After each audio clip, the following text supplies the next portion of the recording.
না, নির্বাচিত সরকার না, এর সরকার বলছিল অস্ত্রের মুখে। এর বালের কিসের পাওয়ার? এখনো 70% পুলিশ আমার সাথে আছে, 70% পুলিশ আমার সাথে। পুলিশের ওসি আর এসপি আর সার্কেল এসপি চেঞ্জ হয়েছে ডিসি, এসআই গুলো চেঞ্জ হয় নাই।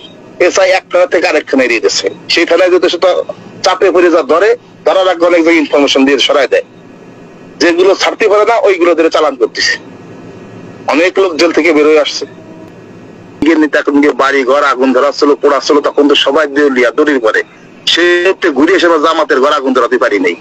আমরা পারি দিই বিএনপির একটা অফিসে আগুন ধরাতে, এখন অবস্থা পারি নাই উপজেলা কোনো কালেক্টরের ভবনে আগুন দিতে কিংবা উপজেলা কোনো জামাতের অফিসে আগুন দিতে, অন্য উপজেলা আমরা পারিনি। কিন্তু আমরা সব করে দিচ্ছি। আমাদের বেসিক আছে 500, আমার বেসিক আছে 300, মাঠে নামানোর সময় একটা লোক নাই।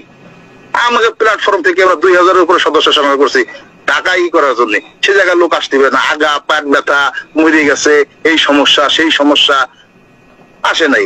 তাদেরকে বলছে টাকা লাগবে, টাকা নাও, তুমি আসো টাকায়। না না ভাই আসতে পারবো না, আমাকে 3 দিন আগে কবেন, 3 দিন আগে তাকে ফোন করে চলে আসেন, আসতে পারে না।